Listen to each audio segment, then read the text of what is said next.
വിദ്യാലയങ്ങളിലെത്തുന്ന ഏക സംസ്ഥാനം കേരളം മാത്രമാണ്. മറ്റൊരു സംസ്ഥാനത്തും അങ്ങനെയില്ല. ഏക സംസ്ഥാനം കേരളമാണ്. അങ്ങനെ 12ാം ക്ലാസ് വരെ നമ്മൾ സൗജന്യ വിദ്യാഭ്യാസം നിലവിലുള്ള ഏക നാട് കേരളമാണ്. അങ്ങനെ ഗുണമേന്മയുള്ള വിദ്യാഭ്യാസം ലഭിക്കുന്ന ഏക നാട് കേരളമാണ്.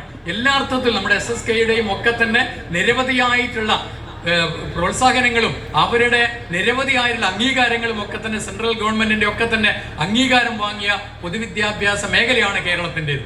അതുകൊണ്ട് നമ്മൾ മുറ്റത്തെ മുല്ലക്ക് മണമില്ല എന്ന് പറയുന്നത് പോലെ ഇതിന്റെ സൗകര്യങ്ങൾ ഉപയോഗിക്കാൻ നമുക്ക് കഴിയുന്നില്ല എന്നുള്ളതും ദുഃഖകരമായിട്ടുള്ള കാര്യമാണ്. അതുകൊണ്ട് ഇപ്പോ പൊതുവിദ്യാലയങ്ങളിലെ കുട്ടികൾ ഒഴുക്ക് കൂടുതലാണ്. അത് നമുക്ക് കൂട്ടി നമുക്ക് കൊണ്ടുപോകാൻ വേണ്ടി കഴിയും. അതിൽ കൊഴിഞ്ഞുപോക്കുണ്ടാവരുത്. ആ നിലയിൽ എല്ലാവരും ചേർന്ന്, നാട്ടുകാരാകെ ചേർന്ന്, അധ്യാപകരും രക്ഷിതാക്കളും PTA അതുപോലെ തന്നെ പൂർവ്വ വിദ്യാർത്ഥികളും എല്ലാം ചേർന്ന് നമുക്ക് മുന്നോട്ട് കൊണ്ടുപോകാൻ വേണ്ടി കഴിയണം. ആ വിദ്യാഭ്യാസം എന്ന് പറയുന്നത് വളരെ വളരെ പ്രധാനപ്പെട്ട ഒരു ഘടകമാണെന്നുള്ളത് നമുക്ക് തിരിച്ചറിയേണ്ടതായിട്ടുണ്ട്. അപ്പോൾ ആ നിലയിൽ നമ്മുടെ കുട്ടികളെ നല്ല നിലയിൽ അവർ LSS വേണം. അതുപോലെ തന്നെ നല്ല പഠനാനുഭവങ്ങൾ അവർക്ക് ഉണ്ടാവണം.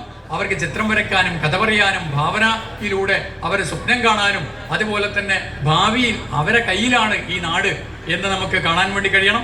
എല്ലാ അർത്ഥത്തിലും ഈ നാടിന്റെ വിളക്കായി അവർ മാറുന്ന നിലയിലേക്ക് കൊണ്ടുവരാൻ നമുക്ക് കഴിയണം. അതുകൊണ്ട് മത്സരമല്ല നമുക്ക് വേണ്ടത്.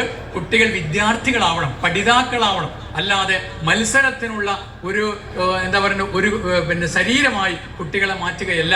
അവരുടെ സർഗശേഷികൾ, സർവവാസനകൾ, അവരുടെ എല്ലാം പുറത്തേക്കെടുക്കുന്ന തരത്തിൽ ഈ വിദ്യാഭ്യാസ പ്രവർത്തനവുമായിട്ട് നമുക്ക് മുന്നോട്ട് പോകാൻ വേണ്ടി കഴിയണം. അതിന് ഏറ്റവും അനുകൂലമായ ഒരു അന്തരീക്ഷം ഇവിടെയുണ്ട് എന്നുള്ളത് കൊണ്ട് നമുക്ക് നന്നായിട്ട് ഉപയോഗിക്കാൻ വേണ്ടി കഴിയണം എന്നാണ് പറയുന്നത്. അതുകൊണ്ടാണ് ജോസഫ് ഡോക്ടറും ഇവരൊക്കെ തന്നെ ഓടി ഇവിടെ വരുന്നത്. അവരൊക്കെ വരികയാണ്. അവരൊക്കെ വന്നുകൊണ്ട് നിങ്ങളെ ആശീർവദിക്കുകയാണ്. ഈ നാടിനെ ആകെ തന്നെ ആശീർവദിച്ച് എല്ലാവരും ഇവിടുന്ന് പിരിഞ്ഞു പോയവർ, ഗീത ടീച്ചറും സുശീല ടീച്ചറും ഓജിയും അതുപോലെ എല്ലാവരും ഇവിടെ വരികയാണ്. അപ്പൊ എല്ലാവരും വന്ന് പൂർവ്വവിദ്യാർത്ഥി പഠിച്ചു പോയവരൊക്കെ ഇവിടെ വരികയാണ്.